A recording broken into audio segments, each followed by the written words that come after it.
وهو أصدق القائلين وقوله الحق. بسم الله الرحمن الرحيم. يا أيها الذين آمنوا إن تنصروا الله ينصركم ويثبت أقدامكم.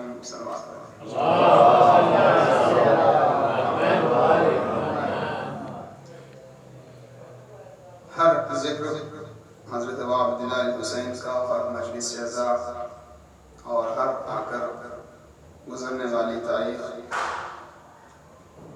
جہاں امام حسین کے حق ہونے اور ان کے پیغام کے دائمی ہونے اور ہمیشہ ہمیشہ کے لیے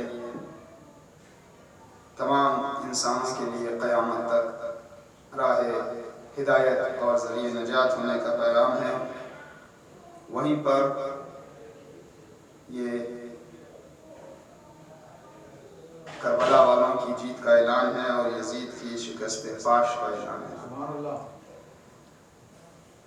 اور اس سے پہلے بھی آپ کے سامنے ذکر کیا گیا کہ کچھ ہسٹری اسکالرز نے یوں لکھا کہ کچھ دیر کے لیے یزید جیت کر خوش ہو گیا، حالانکہ ایک لمحے کے لیے بھی یزید جیتا نہیں تھا۔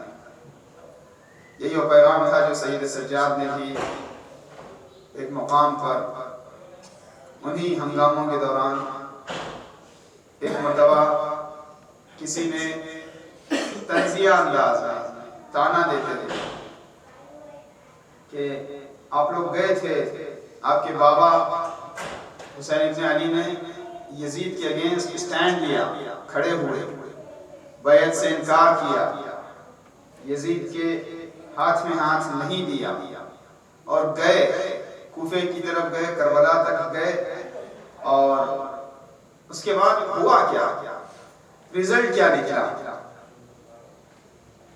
اس پورے موومنٹ کا، اس پورے واقعے کا ریزلٹ کیا نکلا؟ تو روایت کے الفاظ ہیں کہ سید سجاد نے پوچھنے والے کی آنکھوں میں آنکھیں ڈال کر جواب دیا کہ مجھ سے کیا پوچھتے تھے؟ اور وقت ایسا تھا کہ فوری طور پر مسجد سے اذان کی آواز آ رہی تھی اور مؤذن کہہ رہا تھا اشہد ان محمد رسول اللہ۔ تو امام نے کہا مجھ سے کیا پوچھتے؟ یہ آواز اذان جو آ رہی ہے یہ خود اپنے آپ دلیل ہے کہ کون جیتا کون ہارا، کیونکہ یہی تو پیغام تھا۔ یزید نے علانیہ طور پر بہت اوپن ڈکلیریشن تھا، یزید کا بہت اوپن اسٹیٹمنٹ تھا، اس نے کہا تھا نہ کوئی وحی آئی نہ کوئی رسول آیا۔ اس بات پر غور کرنے کی ضرورت ہے، کیونکہ جب ہم چیزوں کو صرف بیچ بیچ سے لیں گے اور اس کا ریزن، ریفلیکشن، پرپس، گول، مقصد، حالات کا تجزیہ کیے بغیر، اس کو انالیسس کیے بغیر بیچ بیچ کی سلیکٹڈ چیزیں لیں گے، چیدہ چیزیں لیں گے تو واضح تصویر سمجھ میں نہیں آئے گی۔ یزید نے یہ سب کیا کیوں؟ کیونکہ یزید نے اعلان کیا تھا نہ کوئی وحی آئی نہ کوئی رسول آیا۔ یہ سب تو ما جاء وحی ولا ما جاء نبی ولا وحی نزل، نہ کوئی وحی آئی نہ کوئی نبی آیا، یہ سب تو ایک گیم تھا۔ تو اس نے رسول کا انکار کیا، رسول کے ساتھ رسول کی رسالت کا انکار کیا، توحید کا انکار کیا۔ تو جب بھی لا الہ الا اللہ کی آواز بلند ہو تو حسین کی جیت کا اعلان ہے، جب بھی محمد الرسول اللہ مؤذن کہے تو حسین کی جیت کا اعلان ہے۔ یہ نمازیں صرف نمازیں نہیں ہیں بلکہ حسین زندہ باد کا نعرہ بھی ہے۔ کیوں؟ اس لیے کہ علانیہ مذاق پڑھایا تھا نا اس نے۔ دیکھیں بعض اوقات جو ہم لوگ کبھی کبھی چیزوں کو کمپیئر کرنے لگتے ہیں نا کہ نماز، مجلس، عزاداری، عقیدہ، عمل، بس کمپیریزن کی ضرورت نہیں ہے۔ اگر عقیدہ ہے صحیح تو عمل بھی ہے، اور وہ عمل نہیں جو بغیر عقیدے کے نہیں ہے۔ لیکن میں یہ کہہ رہا ہوں کہ اگر معرفت کی نگاہوں سے دیکھیں تو یزید نے نماز کا انکار کیا، مذاق اڑایا اور وہ کام کیے جس کو بیان کرتے ہوئے شرم آتی ہے۔ کسی نے ایک جملہ کہا، میں نقل کر رہا ہوں، ظاہر ہے کہ وہ حالات کے پس منظر میں اگر آج کی دنیا کے لوگ اپنی محارم سے، گھر کی عورتوں سے شادی نہیں کرتے یا وہ جو برائی کا تصور ہے وہ قائم نہیں ہے تو حسین کو سلام پیش کرنا چاہیے، چاہے جس مذہب کے ماننے والے، کیونکہ یزید نے یہی سب کیا تھا۔ یزید کا یہ کردار تھا، اور تاریخ اس بات کو مانتی ہے کہ وہ کیریکٹر کے اعتبار سے کتنا گرا ہوا تھا۔ چلیں دنیا میں لوگ ہوتے ہیں کیریکٹر سے گرے ہوئے، ہر زمانے میں رہے ہیں، آج بھی ہیں، اس زمانے میں بھی تھے۔ قیامت کیا گئی تھی؟ پرابلم کیا تھی؟ پرابلم یہ تھی کہ یزید خود کو رسول کا جانشین کہتا تھا، خلیفہ مسلمین کہتا تھا۔ دنیا سے لوگ روم اور اس زمانے کے یونان سے اور اس زمانے کی دور دراز کے علاقوں سے ہندوستان سے کوئی جاتا تو یزید کو ایز اے اسلامک رولر، ایک اسلام کو ریپرزینٹ کرنے والے کے طور پر پیش کیا جاتا۔ تو اگر امام حسین کی قربانی نہ ہوتی، قیام نہ ہوتا، تو اسلام کا صفایا ہو چکا ہوتا، انسانیت کا صفایا ہو چکا ہوتا۔ اب جہاں کہیں نمازیں قائم ہیں، نیکیاں قائم ہیں، برائیوں کو برا کہا جا رہا ہے تو امام حسین کا احسان ہے، اچھائیوں کو اچھا کہا جا رہا ہے تو امام حسین کا احسان ہے۔ سلوات پڑھیں محمد۔ اب حضرات کی پوری توجہ رہے، ظاہر ہے کہ یہ اس سلسلے کا آخری ذکر ہے۔ ہم نے موضوع کا جو عنوان اعلان کیا تھا وہ نصرت امام کے تقاضے اور اس کے آثار۔ امام کی بارگاہ میں حاضر ہونا، امام کے ساتھ امام کی سپورٹ کرنا، ہیلپ کرنا، جو ریلیجن کو ہیلپ کرنا اور دین کی مدد کرنا ہے اور سروس دین کو دینا ہے، اس کے کیا ریکوائرمنٹس ہیں، کیا ڈیمانڈس ہیں اور اس کے بینیفٹس کیا ہیں۔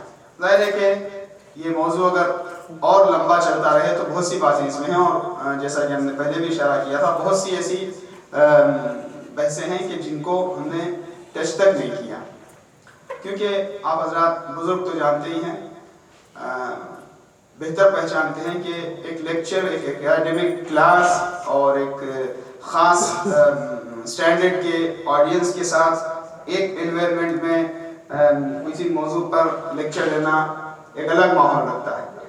اگر اسی طریقے سے ہم ایک بالکل پروفیشنل لیکچر کے طور پر 1 2 3 پوائنٹس اور اس کا رزلٹ اور وہ لے کے چلیں تو وہ زیادہ مناسب نہیں ہوتا ہے، کیونکہ جس مقام پہ ہم بیٹھے ہیں یہ بھی ایک یونیک یونیورسٹی ہے۔ یہاں پہ کم سن بچے بھی ہیں، کوئی 100% اردو سمجھنے والا ہے تو کوئی 50%، کوئی 30%، تو کوئی 10%، یہاں تک کہ ہمارے پاس ایسے بھی مسلسل مومنین شرکت کرتے رہے جن کو بالکل اردو 1% بھی شاید نہیں آتا، کچھ بالکل عرب زبان میں بیچ بیچ سے کچھ باتیں لے کے۔ تو پھر عمر بچوں کی اور بڑوں کی اور پھر عورتیں اور پھر بزرگ اور پھر سب کا بیک گراؤنڈ اور پھر مناسبت تاریخ جو آتی ہے، ان تمام باتوں کا خیال رکھ کر کے ہم ایک مخصوص طریقے سے چل سکتے ہیں جس کا نام مجلس حسین ہے۔ اگر آپ اس کو لیکچر کہیں گے تو پھر لیکچر اتنا مناسب نام اس کا نہیں ہے، یہ مجلس ہی ہے، اور اس میں بس امام حسین کے نام کی کشش اور ان کا تصدق ہے کہ ساتھ میں کچھ علمی باتیں بھی مورد بحث قرار پاتی ہیں۔ تقاضے کیا ہیں؟ ظاہر ہے کہ دین کی مدد کرنا، دین کے کام آنا ہی سب سے بڑا مقصد ہے، اور ہم اگر ان 10-12 دنوں میں تھوڑا بہت اس مقصد میں کامیاب ہوئے ہوں کہ دین کی امپورٹنس کو، کہ ہماری لائف میں ریلیجن کی کیا امپورٹنس ہیں، اور سب سے بڑا ہمارا گول صرف نماز پڑھ لینا نہیں ہے، تھوڑی سی چیریٹی کر دینا نہیں ہے، تھوڑا سا موقع ملے تو کچھ اچھا کر دینا نہیں ہے، بلکہ ہماری پوری اچھائیوں، ہماری پوری ایکٹیویٹیز، ایون ہمارا بزنس، ہمارا کام، ہماری جاب، ہماری personal life, family life, social life, تمام باتوں کا آگے چل کر کے ایک گول ہے، ایک ایم ہے جس میں ہم چاہتے ہیں کہ ہماری زندگی اور ہم اس قابل بن جائیں کہ اپنے زمانے کے امام کی نصرت کر سکیں، ان کی جانب ہمارا کارواں رواں دواں رہے، ان کی معرفت ہو اور ہم ان کے قابل بن جائیں۔ یہ مین لائن ہے، یہ مقصد ہے، یہ ایم ہے، اور اسی ایم کے انڈر اور اسی پرچم تلے باقی تمام چیزیں، تمام باتیں، چاہے وہ ایک سینٹر کے طور پر ایکٹیویٹیز ہوں یا ہماری ذاتی ایکٹیویٹیز ہوں یا ہماری کلچرل اور ریلیجیس ایکٹیویٹیز ہوں، سب کی سب چیزیں جمع ہو جاتی ہیں اس پس منظر میں کہ ہم اللہ کی جو حجت ہے، جو نمائندہ الہی ہے، جو قطب عالم امکان ہے، ایسا ستون، ایسا پلیئر ہے کہ جس کی وجہ سے دنیا کا نظام قائم ہے، ہم اس سے کنیکٹڈ رہیں اور دین کے مقصد کو اپنی زندگی میں پیادہ کر سکیں۔ سلوات پڑھیں محمد۔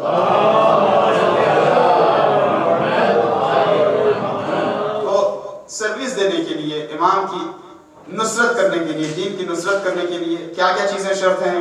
جن لوگوں نے پہلی ہی مجلس سے شرکت کی اور آج تک موقع ملا، ظاہر ہے کہ کسی نے 10, کسی نے 5, کسی نے 4, کسی نے 2 اپنی مصروفیات ضروریات دوسری مجلسوں میں شرکت کے ساتھ جتنا بھی حصہ لیا ہوگا. تو اس میں ہم نے سب سے پہلے بحث شروع کی کہ امام کی نصرت اور دین کی نصرت کا مقصد یہ ہے اور مطلب یہ ہے کہ ہم اس قابل بنیں کہ دین کے کام آئیں. اس کا مطلب یہ نہیں ہے کہ ہم خدا کی مدد کر رہے ہیں کیونکہ خدا ہماری ضرورت کا محتاج ہے. نہیں, وہ کسی چیز کی نیڈ نہیں رکھتا, وہ محتاج نہیں ہے. ہمیں موقع دیا جا رہا ہے کہ تم چاہو تو اپنی زندگی کا مقصد حاصل کر لو. احسان خدا پر نہیں ہے, احسان امام پر نہیں ہے, احسان دین پر نہیں ہے. یہ اپنے لیے ایک اعزاز ہے, ایک ریسپیکٹ, ایک آنر ہے کہ ہم ان کے مقصد کے کام ہیں. یہ مفہوم رہا. پھر کیا کیا ریکوائرمنٹس ہیں؟ کہا محبت ہونی چاہیے. جب تک محبت نہیں ہوگی تو اس وقت تک نصرت کا جذبہ نہیں ہوگا. صرف جس زبان سے محبت کر دینا اور محبت کا اعلان کرنا کافی نہیں ہے, اطاعت ضروری ہے, اوبیڈینس اور فالو کرنا. اور پھر جس اطاعت نہیں ہے, آگے بڑھنا ہے. محبت گہرائی میں جائے گی تو عشق اور ڈیپ محبت ہوگی, اور اطاعت آگے بڑھے گی تو سبمیشن, سرنڈر کر دینا اور تسلیم کا مرحلہ آتا ہے. شوق کے ساتھ اس بارگاہ میں آگے بڑھنا ہے. آنکھیں کھلی رہنی چاہیے, بصیرت چاہیے, چیزوں کو سمجھیں, حق اور باطل کے درمیان فرق کر سکیں, ذمہ داری کو پہچانیں, دین کو پہچانیں. بصیرت ضروری ہے. بغیر بصیرت کے, بغیر اویئرنیس کے کسی کی مدد نہیں ہو سکتی ہے. ٹائم پر بر موقع آن ٹائم ایکٹ کرنا, سرعت اور سبقت ضروری ہے, ورنہ نصرت نہیں ہو سکتی. ہم جب نصرت کے لیے جائیں گے تو یہ تصور نہ کریں کہ ہم طلبکار ہیں, ہم طلبگار ہیں, ہمیں کوئی ڈیمانڈ چاہیے. ہمیں کیا ملا؟ دین سے ہمیں کیا مل رہا ہے, امام سے ہمیں کیا مل رہا ہے, اسلام کے نام پر ہمیں کیا ملا, سینٹر سے ہمیں کیا ملا. نہیں, دیکھنا یہ کہ ہم نے کیا لیا. اسلام کے نام پر ہم کیا کر سکتے ہیں, دین کے نام پر ہم کیا کر سکتے ہیں, امام کے نام پر ہم کیا کر سکتے ہیں. اسی طریقے سے اور بھی باتیں آتی ہیں کہ وفاداری چاہیے. جب تک وفا نہیں ہوگی, بہت سی چیزیں لوگ کمٹ کر لیتے ہیں لیکن وفا نہیں کر پاتے. وعدے کی وفائی کرنا, حضرت عباس کا ذکر اسی ضمن میں آیا. جانثاری کا جذبہ چاہیے ہے. اور اسی طریقے کے چند اور باتیں بیان کی گئی اور بہت سی باتیں بیان نہ کی جا سکی. تقاضے, اس کا رزلٹ ہمیں ملے گا کیا؟ ہم دین کے کام آئیں, ہم امام کی مشن کے کام آئیں, ہمیں ملے گا کیا؟ اب ملنے کی بہت سی لسٹ ہے, بہت سی باتیں ہو سکتی ہیں. اس سے ہمیں سکون ملتا ہے, اطمینان ملتا ہے, گائیڈنس ملتی ہے, سلویشن نجات ملتی ہے, اور بلندی ملتی ہے, سب سے بڑھ کر عزت ملتی ہے. ہم آزاد ہو جاتے ہیں. دنیا میں آزادی, فریڈم ہر کسی کی خواہش ہے فری ہونا, اور نہ جانے فری ہونے کی خواہش میں لوگ کتنا فری ہو گئے. یہ کبھی ریلیجن فری ہونے کی بات کرتے ہیں, کبھی فیملی فری ہونے کی بات کرتے ہیں, اور یہ فریڈم کی فکر میں اور تلاش میں جاتے جاتے ویلیو فری ہو گئے لوگ, اخلاقیات اور اصول سے گرتے جاتے ہیں. کہ نہیں, اگر سچی آزادی چاہیے تو دین تمہیں سچی آزادی دیتا ہے. خدا کی بندگی میں آؤ تاکہ دنیا کی غلامی سے آزاد ہو جاؤ. کچھ ریسٹرکشنز لگتے ہیں, وہ ریسٹرکشنز نہیں ہیں, وہ سسٹمز ہیں. اس وقت تفصیل میں جانے کی گنجائش نہیں. دین, مذہب ہمارے فریڈم پر قبضہ نہیں جما لیتا, ہمارے فریڈم کو ختم نہیں کرتا. ایسے کہو, ایسے نہ کہو, یہ دیکھو, یہ نہ دیکھو, یہ سنو, یہ نہ سنو, یہ کھاؤ, یہ نہ کھاؤ. اتنا سب ہمیں مذہب سکھاتا ہے کہ مذہب نے ہمارے ہاتھوں اور پیروں پہ بیڑیاں ڈال دی ہیں کہ ہم ایک قدم آگے نہیں چل سکتے. کا نہیں, مذہب بس اتنا ہی فرق, دیکھنے کا فرق ہے, توجہ کا طریقہ. مذہب ہمیں یہ نہیں کہتا کہ یہ کھاؤ, یہ نہ کھاؤ, یہ کرو, یہ نہ کرو, یہ دیکھو, یہ نہ دیکھو, یوں بولو, یوں نہ بولو. دین کیا کہتا ہے؟ تم دیکھ تو رہے ہو, کچھ نہ کچھ تو دیکھ رہے ہو, کچھ نہ کچھ تو سن رہے ہو, کچھ نہ کچھ تو کھا رہے ہو, کہیں نہ کہیں کچھ نہ کچھ تو کر رہے ہو.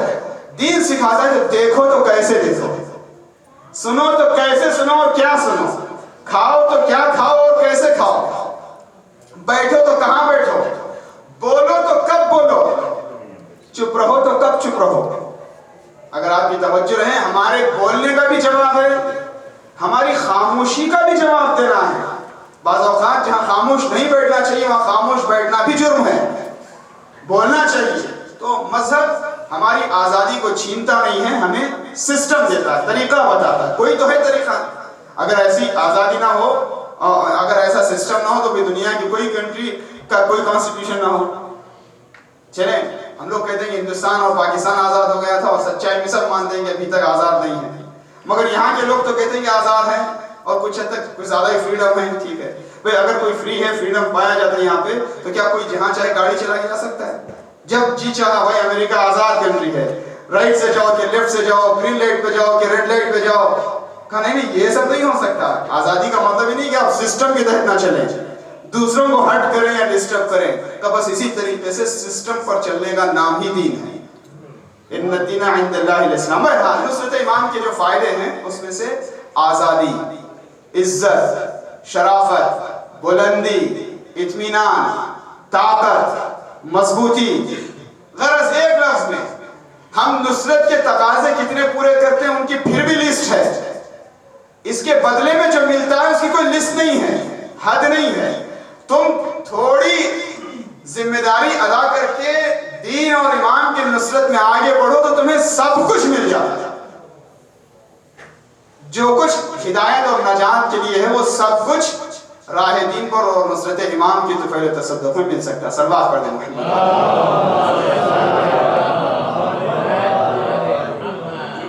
اب ابھی تک جو ہم نے باتیں کی گزشتہ بحث کو ایک طرح سے جمع کرنے کے لیے، جتنے بھی ریکوائرمنٹس ہیں، جتنے بھی تقاضے ہیں نصرت ایمان کے اور نصرت دین کے، ان میں بہت اہم ایک صفت ہے اور ایک ضرورت ہے جس کا نام ہے ایمان.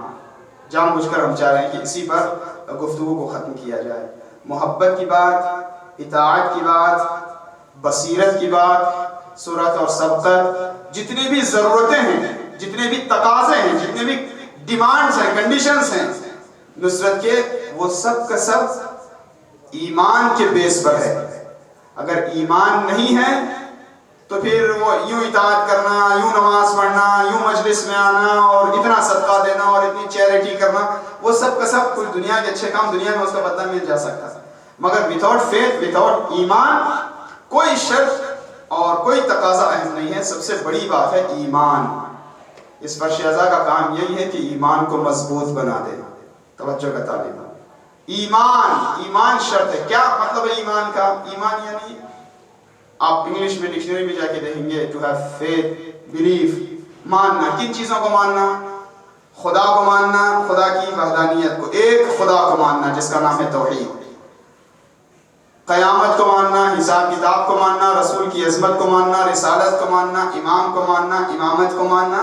جو باتیں ماننے کی ہیں یہ ایمان ہے.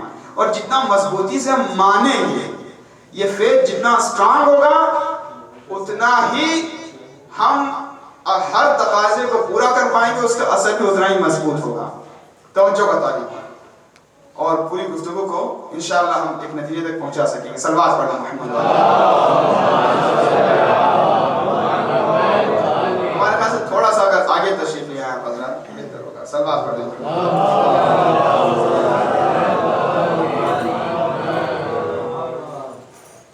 ایمان کا نتیجہ مضبوط ایمان کا نتیجہ، اور ایمان کی مضبوطی بھی خدا کی مدد سے ملتی ہے.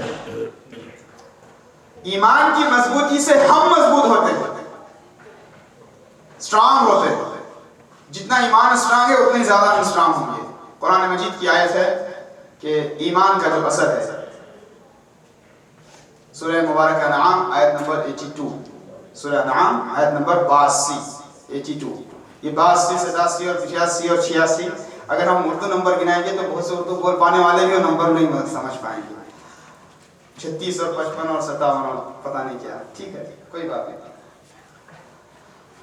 آیت نمبر 82 قرآن مجید کہتا ہے کہ والذین آمنوا ولم یلبسوا ایمانہم بظلم اولئک لہم الامن. جو لوگ ایمان لائے اور انہوں نے اپنے ایمان کو مکس نہیں کیا کسی ظلم اور برائی کے ساتھ، کسی زیادتی کے ساتھ، اپریشن کے ساتھ، ان لوگوں کے لیے اولئک لہم الامن، ان کو امن ہے، ان کے لیے امنیت ہے. امن کے معنی ہے پیس. امنیت یعنی پیس کا. جن لوگوں نے ایمان اختیار کیا اور اپنے ایمان پر صحیح رہے اور انہوں نے اپنے ایمان کو ظلم سے مکس نہیں کیا، مخلوط نہیں کیا، تو ان کے لیے امن ہے اور وہ گائیڈڈ ہے، ہدایت یافتہ ہے. اولئک لہم الامن وہم مہتدون، اور وہ ہدایت یافتہ ہیں، انہیں ہر طرح کا پیس ہے. اور سب سے بڑی پیس پیسفل مائنڈ ہونا، انسان کو ذہنی سکون ملے. دنیا کے اندر دنیا کی تمام نعمتیں رکھتے ہوئے بھی اگر ذہنی سکون نہیں تو کیا فائدہ. فرض کریے خدا نخواستہ اگر کوئی 20 طرح کی بیماریوں میں جکڑا ہوا ہے اور اس کے پاس دولت بھی ہے اور لمبی عمر بھی ہے. اس لیے کہا گیا کہ ہمارے پاس جتنی بھی دعائیں مانگی جاتی ہیں لمبی عمر کی، خدایا لمبی عمر دے، طول عمر دے، لینتھی لائف دے برکت کے ساتھ. معنوی برکت بھی چاہیے. اسپریچول برکت کیا ہے؟ کم جتنا لمبا جیئیں اتنے نیک جیئیں تاکہ ہمارے ریوارڈز، ہمارا ثواب زیادہ ہو. یہ نہیں کہ لمبی زندگی جی رہے ہیں مگر اتنی زیادہ گناہ کر رہے ہیں تو ایسی لمبی عمر کیا فائدہ جو عذاب زیادہ کر دے. اسی طریقے سے لمبی عمر چاہیے دنیا میں برکت میں بھی. بہت لمبی عمر ہے مگر 20 بیماریاں، جتنی بیماریاں تھیں اور رات نہ نیند ہے نہ دن کو سکون ہے نہ کچھ، ٹھیک ہے پھر بھی عمر کو اگر کسی کو بہت بیماریاں ہیں تو یہ امتحان ہے اور ایک کیفیت ہے. ایسا نہیں کہ خدا نخواستہ خدا ان سے ناراض ہے، لیکن پھر بھی آپ یوں مادی اعتبار سے بھی دیکھیں، دنیاوی اعتبار سے بھی دیکھیں تو ہر طرح کی پریشانی ہو تو ظاہر ہے کہ پھر اس کے بعد وہ دنیاوی لذت اور دنیاوی سکون کی باقی نہیں رہتا. سب سے بڑی چیز ہے پیس آف مائنڈ. ایون بعض اوقات بیماریاں رہتے ہوئے بھی انسان مطمئن ہوتا ہے. صرف بیماری کی بات نہیں ہے، کبھی فیملی ٹینشن، کبھی قانونی پرابلم. حالانکہ ایمان بڑا سہارا ہے بیماریوں میں بھی اور قانونی پرابلمس میں بھی، فیملی ایشوز میں بھی. اگر ایمان ہے تو بڑا اطمینان ہوتا ہے. ایک بیمار کے پاس ایک شخص گیا، السلام علیکم، بہت بستر پہ پڑا ہوا اپاہج بیمار، زمین کی انتہائی کی بیماریوں کی، اس پہ کیسے ہو؟ اس نے جواب دیا الحمدللہ کہ اس سے زیادہ برا ہونے سے تو بہتر ہے. بھائی دیکھنے کا انداز ہے نا. بعض اوقات لوگوں سے پوچھیں کیا حال ہے، کہتے کیا کہنا، وہ تو اس کے بعد 70 سال 80 سال کے بعد وہ شوگر بھی ہے اور وہ بھی ہے. بھائی جتنی بھی بیماریاں ہیں دنیا کے اندر اور بھی تو ہنڈریڈز آف ڈیزیز ہیں جو ہمیں نہیں لگی ہیں. تو یہ دیکھیں کہ اور کتنی بیماریاں نہیں ہیں. یہ کب تصور پیش سامنے آتا ہے؟ جب ہم فیت رکھیں خدا پر، قیامت پر، قبر کے بعد کی زندگی پر، حساب پر، اجر پر. تو بہرحال ایمان امن سے ہے. ایمان کا ایک اہم اثر یہ ہے کہ اس سے انسان پیس آف مائنڈ کا احساس کرتا ہے. اور یہ امنیت صرف ظاہری امنیت ہی نہیں ہے بلکہ معنوی امنیت بھی ہے. اور آگے ہم بڑھ کے دیکھتے ہیں آیات کی روشنی میں، قرآن کی اور روایات کی روشنی میں ایمان کے لیے ایک لفظ استعمال ہوا، ایک ٹرم استعمال ہے جس کو کہتے ہیں حصن. اب بالکل اگر کسی کو یہ الفاظ نہیں لگے تو گھبرائے نہیں کہ کوئی بہت زیادہ خاص ورڈز یوز ہو رہے، نہیں، میں ابھی آسانی سے بتا دیتا ہوں. حصن کی معنی ہے فورٹ، قلعہ. اردو میں کہتے ہیں قلعہ، انگلش میں کہتے ہیں فورٹ. ہمارے پاس انڈیا میں ریڈ فورٹ، ٹھیک ہے، لال قلعہ. تو قلعہ یا قلعہ اردو میں کہتے ہیں، فورٹ آپ انگلش میں کہتے ہیں، حصن عربی میں کہتے ہیں. کہ ایمان جو ہے، فیت جو ہے وہ حصن ہے. جو بھی اس قلعے میں آ جاتا ہے وہ محفوظ ہو جاتا ہے، مضبوط ہو جاتا ہے، وہ ہر خطرے سے بچ جاتا ہے. آج کی دنیا میں بے شمار ایگزامپلز ہمارے سامنے ہیں. بھائی سیکیورٹی کا سب کو خیال ہے نا. کنٹریز بھی پوری ان کی ڈیفنس منسٹریاں ہی اسی لیے رہتے ہیں، پورا ڈیفنس کا ڈپارٹمنٹ ہی اسی لیے تاکہ بارڈرز محفوظ رہیں. سیکیورٹی بڑا مسئلہ ہوتا ہے تاکہ پیس کو مینٹین کیا جائے اور ملک کو چلایا جائے، ایک ملک کے طور پر بھی اور ایک شہر کے طور پر بھی. باہری دشمن کہیں اٹیک نہ کر دے. ایون ہماری اپنی روزمرہ کی زندگی میں کتنا خیال رکھا جاتا ہے. بھائی سیکیورٹی کا الارم رکھا جائے اور فائر الارم رکھا جائے. مثلا فرض کریے چوری سے، ڈکیت سے بچنے کے لیے حفاظت کا انتظام کیا جائے. ہر کسی کو حفاظت کی فکر رہتی ہے. قرآن مجید کہتا ہے اور احادیث میں بیان کیا گیا ایمان جو ہے وہ ایک فورٹ ہے، قلعہ ہے جو آپ کو محفوظ کر دیتا ہے. آپ کی حفاظت ایمان کے دائرے میں ہے اور جتنا ایمان آپ کا سٹرانگ ہوگا اتنا ہی آپ کی حفاظت بھی زیادہ ہوگی. آپ مضبوطی کا احساس کریں گے. جتنے طرح کے دشمن ہیں، اچھا ایک زمانہ ایسا تھا جب کنگ لوگ، بادشاہ لوگ فورٹ بناتے تھے. آج کے زمانے میں وہ جو حصن بنانا ہے وہ ضروری کہ فزیکلی بنایا جائے. اب تو وہ جو میزائل سسٹم جو ہے وہ لگا دیا، اتنے ایریے میں اتنے رائڈر میں اتنے میزائل لگ گئے ہیں تب یہ جو ہے محفوظ ہو گیا علاقہ. یہ بھی تو بڑی دنیا کے اندر کمپٹیشن چل رہا نا، رشیا اور ویسٹ اور نیٹو اور پتہ نہیں کیا کہ بھائی کہاں کہاں پہ میزائل سسٹم لگے گا، کہاں نہیں لگے گا، کیا ہے. وہ حفاظت ہی کے لیے ہے، خاص طور سے جو ڈیفنس کی کیفیت رکھتی ہیں جو میزائلز. تو ہر زمانے میں اپنے اعتبار سے الگ الگ جو ہے وہ سیکیورٹی کا اور حفاظت کا انتظام ہوتا رہا ہے۔ قرآن مجید کہتا ہے ایمان حصن ہے، یہ معنوی حصن ہے۔ اچھا اس میں کیسے دشمن ہے گا؟ دشمن تو بہت ہو سکتے ہیں، مگر دشمنوں میں ایک سب سے بڑا دشمن ہے۔ جتنے باہری دشمن ہیں ان کا اٹیک الگ ہے، لیکن جو سب سے بڑا دشمن ہے اعداء عدوک نفسک، سب سے بڑا دشمن تمہاری خواہش نفس ہے جو تمہارے اندر ہے، وہ سب سے خطرناک دشمن ہے۔ فَقْتُلْهَا، تم اس کا مقابلہ کرو، جتنا مضبوط تمہارا ایمان ہوگا اتنا ہی تم اس دشمن سے زیادہ مقابلہ کر سکو گے جو تمہارے اندر پایا جاتا ہے۔ اور جو اپنے اندرونی دشمن پر قابو پا لے اسے باہر کے دشمنوں پر قابو پانا مشکل نہیں ہے۔ صلوات پڑھیں محمد اور علی کا صلوات پڑھیں۔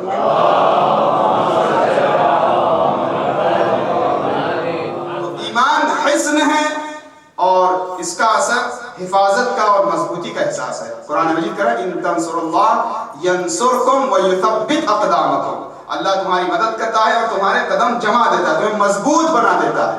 اور اتفاق سے یہی لفظ حصن استعمال ہوا ہے وہ جو 8ویں امام کی مشہور حدیث ہے، 8ویں امام کی مشہور حدیث ہے نا، کہ جس میں جب خراسان کی طرف 8ویں امام آ رہے تھے، مدینے سے بلائے گئے، تو لوگوں نے کہا فرزند رسول آپ کوئی قول رسول بیان کریں، کوئی حدیث بیان کریں۔ تو امام نے کہا میں نے میرے بابا سے سنا ہے، انہوں نے ان کے بابا سے سنا ہے، انہوں نے ان کے بابا سے سنا ہے، ایک ایک کا نام لیا۔ بھئی چاہنے والے عقیدت والے تھے، امام مانے نہ مانے مگر ایک رسول کے خاندان کی شخصیت سمجھ کر احترام سے آئے تھے۔ قول خدا سنانے سے پہلے، خدا کی بات پہنچانے سے پہلے امام اپنے پورے 8 آبا و اجداد کا نام لے کے بتاتے ہیں کہ انہوں نے ان سے سنا، انہوں نے ان سے سنا۔ ایک عالم دین جو ہے وہ کہہ رہے تھے کہ ایک جگہ پہ ایک سٹیج میں ڈیفرنٹ سیکٹس کے لوگوں کے بیچ ایک تقریریں ہو رہی تھیں، تھوڑا سا ایک مناظرہ ٹائپ کا تھا۔ ادب اور ریسپیکٹ کا خیال کرتے ہوئے کنٹروورشل ایشوز پہ ڈیبیٹ کرنا کوئی غلط بات نہیں، ہوتا رہتا ہے ایسا، انٹر ریلیجن یا انٹر سیکٹ باتیں ہوتی رہتی ہے۔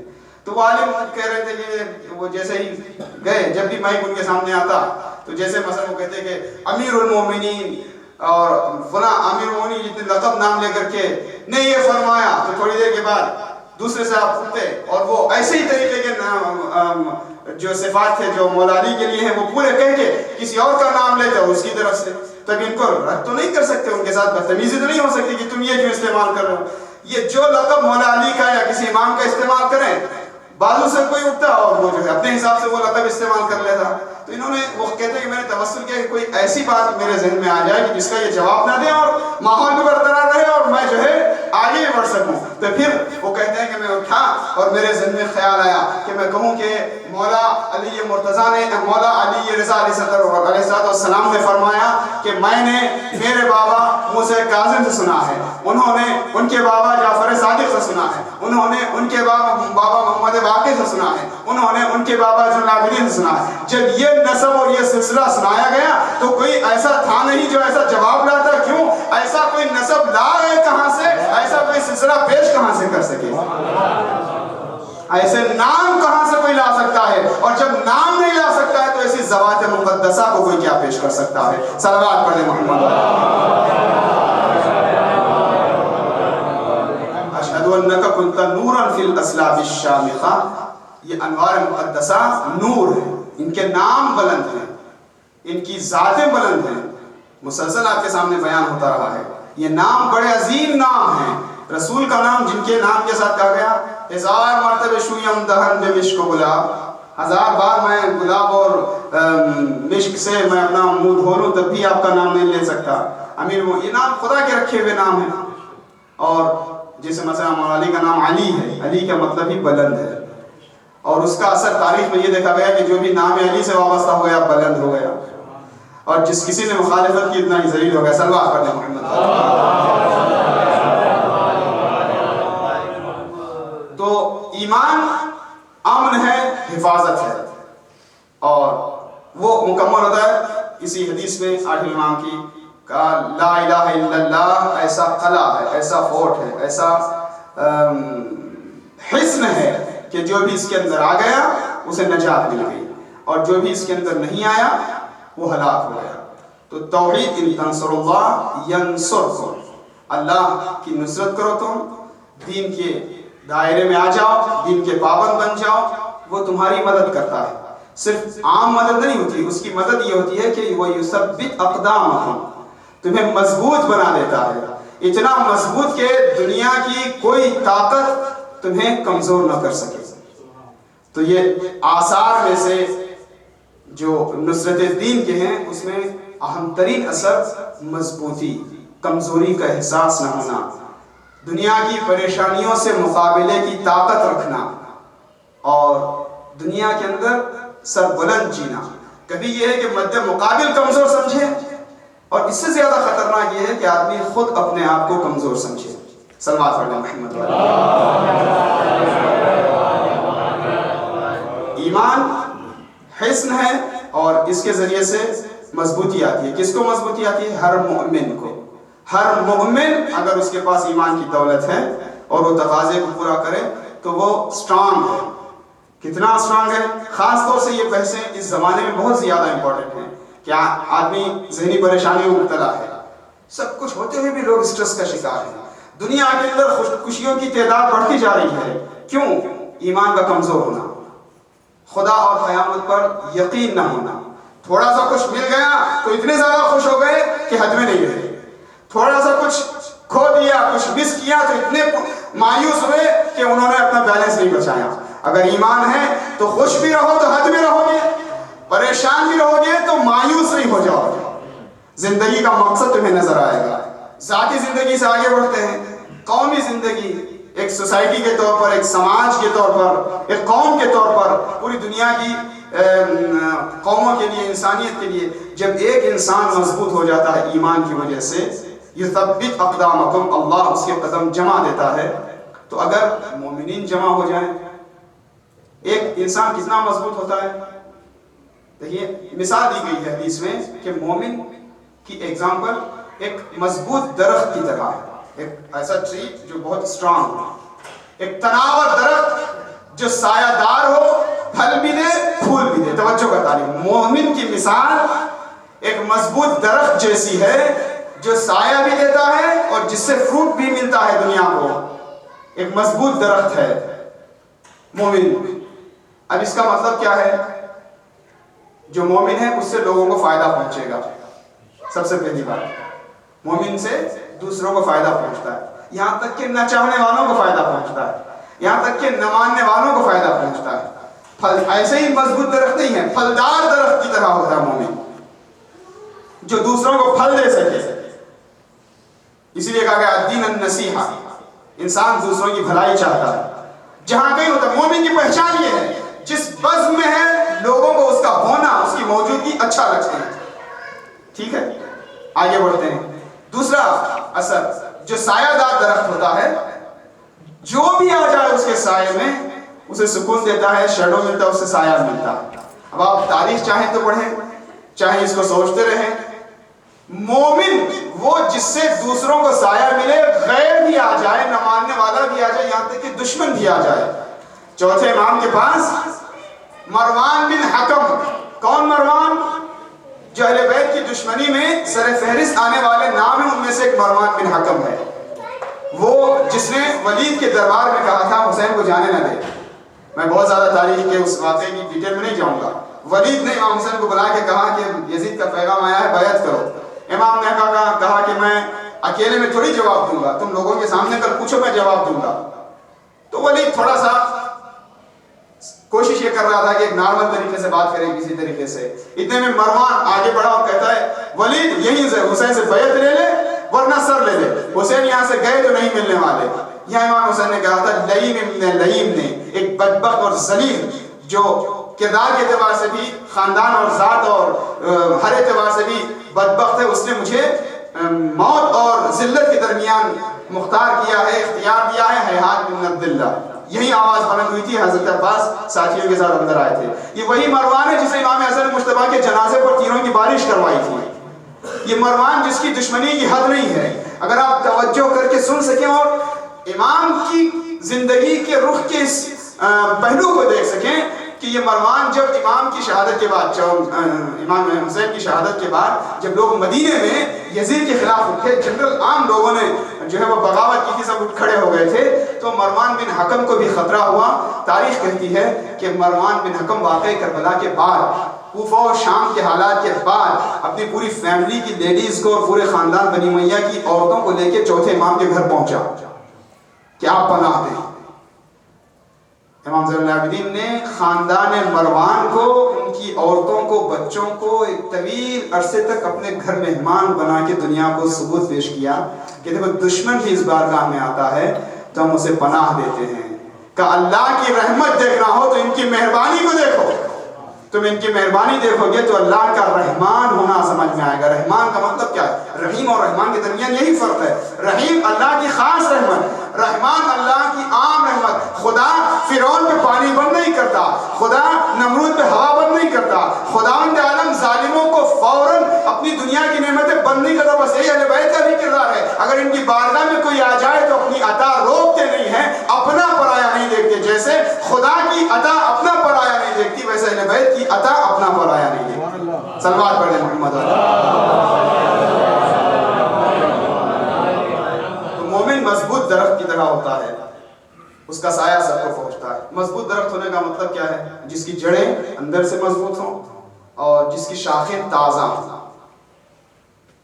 ہمارے پاس اصول دین کو کہتے ہیں، جو بلیف کی چیزیں ہیں، جو ماننے والی چیزیں ہیں، وہ دین کی جڑیں ہیں، اور جو چیز دل میں ہوتی ہے وہ اندازہ نہیں لگا سکتے۔ آپ میرے لباس کو دیکھ سکتے ہیں مگر میرا فیتھ کتنا اسٹرانگ ہے اس کا اندازہ نہیں لگا سکتے۔ ہم کسی کو ایک دوسرے کے حوالے سے جج نہیں کر سکتے کہ اس کا کتنا ایمان مضبوط ہے۔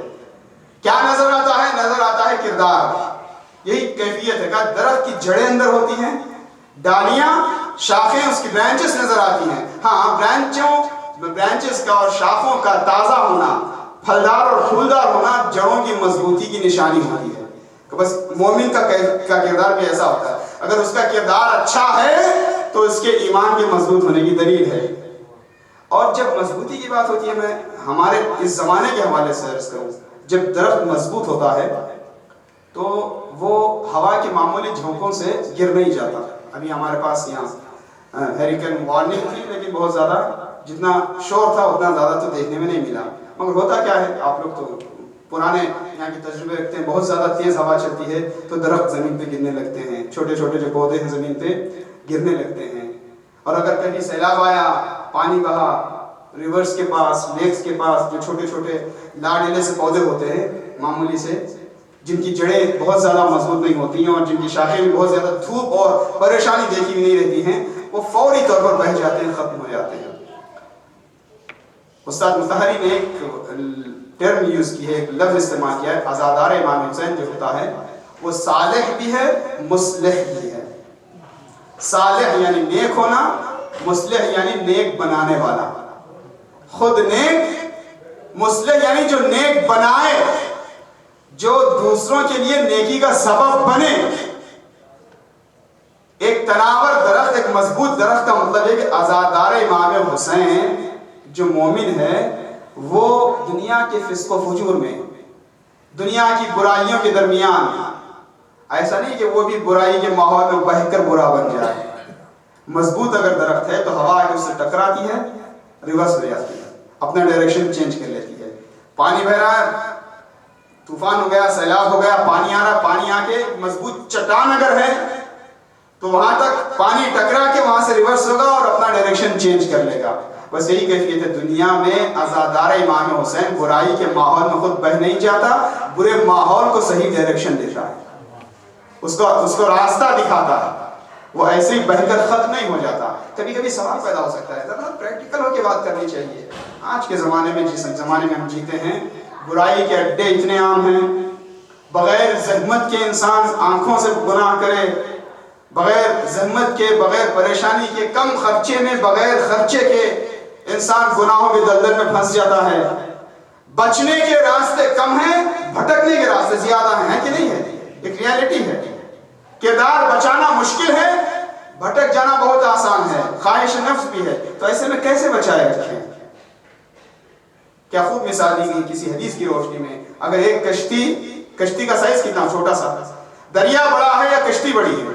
کوئی بھی بوٹ ہے، کوئی بھی کشتی ہے، سائز کے اعتبار سے دریا بڑا ہے یا کشتی بڑی ہے؟ ظاہر ہے کہ کشتی تو دریا کے سامنے سے کوئی حقیقت نہیں ہے، لیکن ایک کشتی جب مضبوط ہوتی ہے تو وہ دریا پر چل رہی ہوتی ہے، دریا اس کشتی کا کچھ نہیں بگاڑ سکتی، دریا اسے غرق نہیں کر سکتا۔ کس کو؟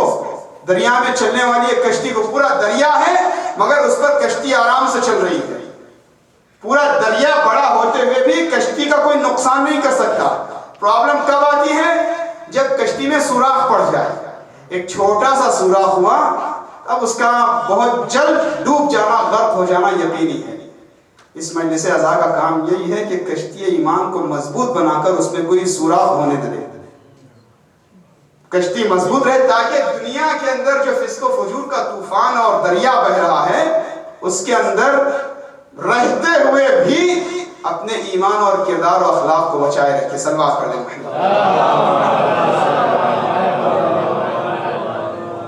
تو ایمان کی مضبوطی خداوند عالم کی خاص نصرت، جتنا زیادہ ہم اسٹرانگ ایمان رکھیں گے اور جتنا اس راہ میں آگے بڑھتے جائیں گے اتنا ہی خداوند عالم مزید ہمیں ثبات قدم دے گا۔ بس انفرادی طور پر اور اجتماعی طور پر، یہ بات تو بڑی تفصیل سے بیان کرنے کی لیکن وقت نکل چکا ہے۔ اگر ایک مومن وہ ایک چٹان کی طرح ہے، مضبوط درخت کی طرح ہے، اگر مومنوں کی جماعت ہو، مومنین مل کر ہوں صاحبان ایمان، تو خداوند عالم انہیں کتنی مضبوطی دے گا؟ دے گا نا بھائی۔ دنیا میں اتنے مسلمان سب کہتے ہیں کہ ہمارے اندر ایمان ہے، 1 بلین سے زیادہ ہے، لیکن کیا واقعی طور پر مضبوط بھی ہیں؟ آج کا زمانہ تو اور گیا گزرا۔ 70-80 سال پہلے علامہ اقبال کو خدا کی بارگاہ میں ایک شکوہ کرنا پڑا، پھر جواب شکوہ بھی دینا پڑا کہ ہمارے کیا پرابلمز ہیں، اور پرابلمز کو انہوں نے شکوے میں گلا کیا، خدا سے کمپلین کیا، کیوں ضیاءکار بنوں سود فراموش رہوں۔ بہت زیادہ میں اگر اشعار پڑھوں گا تو شاید بہت سے لوگوں کے لیے وہ خواہ وقت زیادہ نکلے گا۔ صلوات پڑھیں محمد۔ انہوں نے شکوے میں پرابلمز گنائی ہیں کہ خدا میں مسلمان میں مومن، اور یہ سچ ہے، قرآن مجید میں خداوند عالم کہتا ہے وَكَانَ حَقًّا عَلَيْنَا نَصْرُ الْمُؤْمِنِينَ، مومنین کی مدد کرنا ہمارا فرض ہے۔ خداوند عالم خود کہتا ہے ان تنصروا اللہ ینصرکم، دوسری آیت ہے تم میری مدد کرو میں تمہاری مدد کروں گا، وہ مدد کا محتاج نہیں ہے، میں تمہارے قدم جما دوں گا۔ وَكَانَ عَلَيْنَا نَصْرُ الْمُؤْمِنِينَ، اللہ کہتا ہے مومنین کی مدد کرنا یہ حق ہے ہم پر، مدد کریں۔ اور اسی حق کو جتلاتے ہیں اقبال، کہتے ہیں کہ میں کیوں پرابلم میں رہوں، میں کلمہ پڑھتا ہوں، جتنی پرابلمز ہیں میرے ساتھ ہیں، لوگ مجھے انسلٹ کی نگاہ سے دیکھتے ہیں، آج کی لینگویج میں لوگ مجھے ٹیرورسٹ کہتے ہیں، لوگ ہمیں جو ہے خامخواہ چلتے ہوئے کبھی تانا دیتے ہیں، میں بھی احساس ذلت کا شکار ہوں، اپنے آپ کو کمتر سمجھنے لگتا ہوں، دنیا کی جتنی بیکورڈنس ہے وہ سب ہمارے اندر پائی جاتی ہے۔ اگر بر صغیر میں جائیں، مجھے پتہ نہیں پاکستان میں ظاہر ہے کہ میجورٹی مسلمانوں کی ہے، انڈیا میں بہت سے ایسے شہر جہاں پر کہتے ہیں کہ اگر کوئی مسلمان محلہ دیکھنا ہو تو زیادہ بیکورڈ جو ہے، یہ زیادہ دھواں نظر آ رہا ہے، بس کچھ کباب وباب چل رہا ہے، اور جہاں پہ مثلاً فرض کریے مچھلی مارکیٹ ہے اور مرغ مارکیٹ ہے اور پاکیزگی اور صفائی کے اعتبار سے بھی بیکورڈ ہیں، پڑھائی میں بھی بیکورڈ ہیں، فرض کریے دنیا کے اندر، یہ سچ ہے۔ مسلم کنٹریز کو اگر پورے مسلم کنٹریز کو ملا کے دیکھ لیں، ایک رپورٹ ہم پڑھ رہے تھے تو 500 یونیورسٹیز نہیں ہیں، یہ 5-7 سال پہلے کی رپورٹ ہے، اس وقت ہو سکتا ہے زیادہ ہو، اور امریکہ میں ہزاروں یونیورسٹیز ہیں، جاپان میں ہزاروں ہیں، پورے مسلم کنٹریز میں ملا کے 500 نہیں ہیں، تو بیکورڈ ہیں کہ نہیں ہیں؟ بھائی ہم کلمہ پڑھنے والے لا الہ الا اللہ آزاد، اور اللہ کہہ رہے ہیں کہ ہم تمہاری مدد کریں گے۔ اقبال کہتے ہیں کہ تیری مدد کہاں گئی؟ ہم نے تو یہ کیا تھا، وہ کیا تھا، دشت ظلمات میں بھی دوڑا دیے گھوڑے ہم نے، تیری مدد کیوں نہیں ہے؟ اور آگے چل کے آخر میں کہتے رہ گئی اب تو ہم تو بس چل بسے اور انہوں نے سنبھالی دنیا بیچ کے چھوڑ دیا۔ میں نے جس ویسے ہی بس اشارے کے طور پر کہ چل بسے رہ گئی اپنے لیے ایک خیالی، ہم تو بس چل بسے اور انہوں نے سنبھالی دنیا، رہ گئی اپنے لیے ایک خیالی دنیا، پھر نہ کہنا ہوئی توحید سے خالی دنیا۔ ایک طرح سے دھمکی دی ہے کہ ہم چلے گئے تو کوئی کلمہ پڑھنے والا بھی نہیں رہے گا، اور مایوسی کے ساتھ ختم کے 100 پرابلمز ہیں، جو کچھ بیکورڈنس ہے، ذلت ہے، احساس کمتری ہے، بدنامی ہے، کمزوری کا احساس ہے، سب ہمارے اندر ہے، تو ہماری مدد کیوں نہیں کرتا؟